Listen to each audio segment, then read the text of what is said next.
할렐루야. 좋으신 하나님께 같은 마음으로 영광 찬송 올려드립니다. 여러분 모두를 예수님을 축복합니다.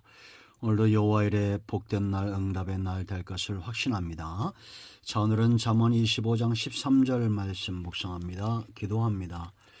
영광과 감사와 찬송이 우리 하나님께만 있습니다. 온 마음으로 하나님을 사랑하게 하시며 말씀을 흠모하게 하옵소서. 주의 보혈로 우리 모두를 덮으시고 죄로 인하여 허물로 인하여 하나님과 멀어지는 일이 없도록 깨끗하게 씻어 주시기를 원합니다. 말씀을 읽으며 들을 때에 하나님의 선하신 뜻으로 깨닫기를 원합니다. 종을 낮추시고 겸손하게 하시고 오직 말씀의 도구만 되게 하옵소서. 하나님께서 말씀을 보내사 위경에서 건지신다 말씀하셨사오니 우리에게 모든 문제가 응답이 되고 회복되어져서 위로는 하나님을 영화롭게 하고 땅을 복되한 일에 쓰임받기를 원합니다. 예수님의 이름으로 사모하며 기도합니다. 아멘. 13절 말씀 봅니다. 충성된 사자는 그를 보낸 이에게 마치 추수하는 날의 얼음 냉수 같았어. 능히 그 주인의 마음을 시원하게 하느니라. 아멘. 아마 이 영상을 사모하는 분들은 그 어떤 분들보다도 하나님 앞에 충성된 삶을 살고자 하는 마음이 참으로 클 것입니다. 그런 마음은 하나님으로부터 옵니다. 우리가 구원받은 것에 대한 감사가 있죠. 신앙은 사랑의 시작이었습니다. 사랑에서 가장 중요한 것은 대상입니다. 내가 잘못된 대상을 사랑할 때에 그 결과는 너무나 뻔한 것입니다. 삶의 만족이 없을 겁니다. 그러나 우리가 하나님을 사랑함으로 그 안에서 누리는 은혜가 큽니다. 그러므로 사랑과 충성은 한 세트와 같습니다. 사랑이 깊어질수록 우리의 충성도 커지는 것입니다. 하나님을 사랑하는 사람 헌신하게 되어 있습니다. 그러나 우리가 말라기의 성도들이 되어져 가고 있죠. 내가 너희를 사랑하노라 하였지만 하나님이 언제 우리를 사랑했습니까? 하나님의 사랑이 느껴지지 않습니다. 헌신도 하나님께 드림의 시간과 물질도 범패스러운 것이 되어져 갑니다. 이것이 얼마나 불행한 삶입니까? 진수성찬을 차려놨지만 먹을 힘이 없습니다. 하나님 은혜 안에 있는 모든 것들이 우리 삶 가운데 누려져야 되는데 그러지를 못합니다. 심지를 않습니다. 헌신된 삶으로 나가지 않습니다. 이제 신앙생활이 범패스러워졌습니다. 여러분은 어떠합니까? 하나님을 향한 사랑이 깊어지고 있습니까? 그러면 충성된 삶을 살고자 해야 됩니다. 오늘 이 13절 말씀 보면 충성된 사람의 모습이 그대로 드러납니다. 이 충성된 자들의 가장 큰 특징 첫 번째는 절대 그들에게 낙심이란 없습니다. 절망, 낙심, 한숨도 쉬지 않습니다. 추수하는 일꾼을 보세요, 여러분. 얼마나 열정적입니까? 내가 지금 가지고 있습니다. 이것이 내 것입니다. 주인으로부터 내게 허락된 분복입니다. 기업입니다. 왜 낙심하지 않는지 아세요? 나를 인정해 주실 분은 주인이라는 겁니다. 사람이 아니에요. 환경이 아니에요. 나 자신도 아닙니다. 오직 주님만이 나를 충성되다 인정하시는데 이 주인이 보통 주인이 아닙니다. 자기 땅을 다 맡기시는 분입니다. 자기 재산을 다 맡깁니다. 5달란트, 2달란트, 1달란트 다 맡겨주고 의심하지 않고 종을 누구보다도 믿는 그런 주인입니다.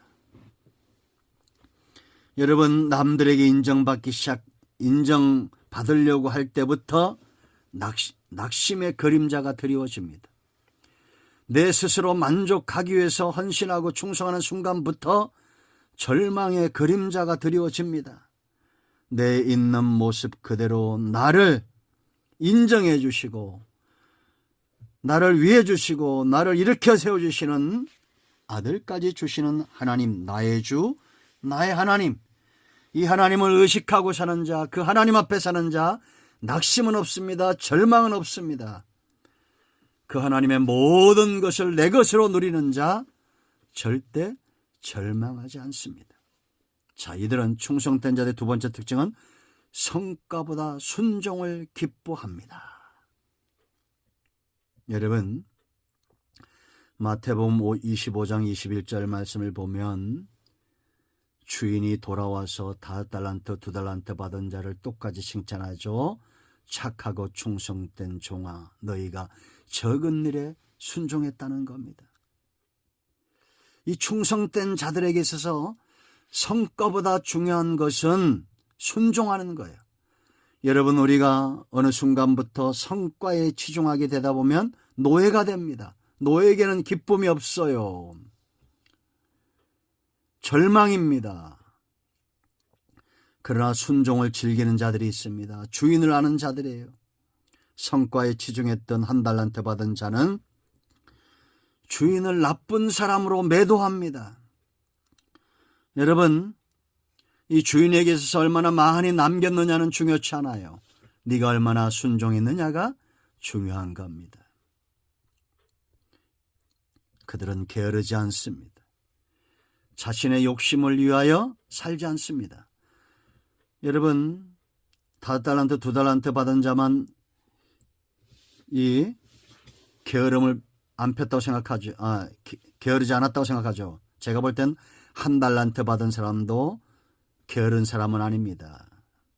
주인의 것을 묻어두고 그 사람 굶어 죽지 않았어요. 자기 삶을 위해서 열심을 냈던 사람입니다. 그런데 주인이 준 달란트에 관심이 없어요. 하나님이 저와 여러분을 이 땅에 보내실 땐 달란트가 있습니다. 은사라고도 하죠. 은사도 있어요. 구하는 자에게 은사를 주셔요. 성령 안에서 은사가 있습니다. 그러면 노력을 해야 됩니다. 열심을 내야 됩니다. 순종해야 됩니다. 아니면 노예가 돼요. 내 달란트로 즐겨야 됩니다. 여러분, 저도 그런 걸 간혹 체험할 때가 있습니다. 내가 정말 즐거워하고 원하는 것이 뭔가? 운동을 너무 좋아하다 보면 이제 말씀을 준비하고 말씀을 전하는 것이 사역감이 듭니다. 그때는 그 순간은 노예가 되는 거예요. 즐거움이 없어요. 그러나 주여 내 눈을 열어 주의 말씀의 깊은 것을 보게 하소서. 깨닫기를 원합니다. 이 말씀의 깊은 것들을 사모합니다.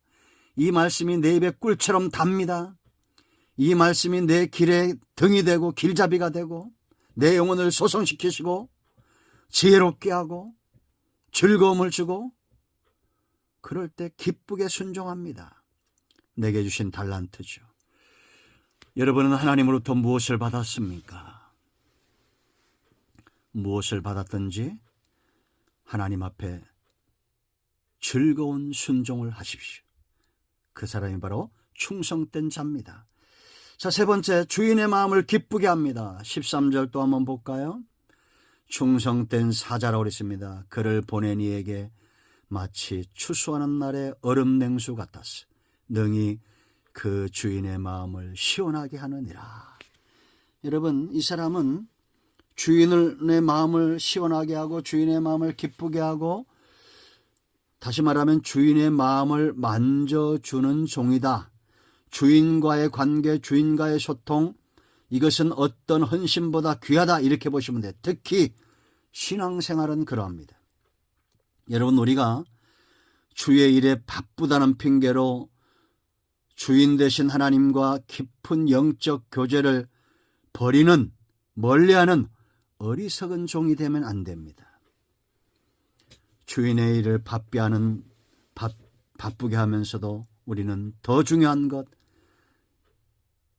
하나님 앞에 나아가 기도하고 하나님 앞에 그 은혜를 사모하고 하나님과의 깊은 사귐으로 나가는 겁니다. 여러분, 우리가 온종일 살면서 여보, 남편, 아빠, 아들, 딸 이런 말들 얼마나 많이 부릅니까? 그런데 하나님을 향해서는 어떻게 하루 종일 부르고 있습니까? 정말 친밀하게 다윗처럼 나의 힘이 되신 여호와여, 나의 반성, 나의 산성, 나의 전부, 여호와를 가까이함이 내게 복입니다. 나의 반석이신 여호와여, 나의 힘이 되신 여호와여, 내가 주님을 사랑합니다. 사슴이 시냇물을 찾던 내가 그렇게 주님을 찾습니다. 이런 고백을 하는 사람이 고라의 자손처럼, 다윗처럼, 모세처럼 복을 누리는 겁니다. 마음을 만져주세요. 하나님과의 영적 깊은 소통을 어떤 일보다도 소중히 하십시오. 그런 사람이 추수철의 냉수와 같은 사람입니다. 주인의 가슴을 시원하게 합니다. 기도합니다. 예수님의 이름을 의지하기도 합니다. 하나님의 마음을 만져주는 충성된 자들이 하나님 앞에 있습니다. 하나님과의 깊은 영적 교제를 사모합니다. 만나주시고 위로해 주시고 함께하여 주시옵소서. 우리 가운데 마음이 상한 자, 병든 자 치유하시고 회복시켜 주시기를 원합니다. 예수님의 이름으로 사모하며 축복하며 치유하며 기도합니다. 아멘. 할렐루야. 응답이 오늘도 우리 가운데 임하였습니다. 아멘.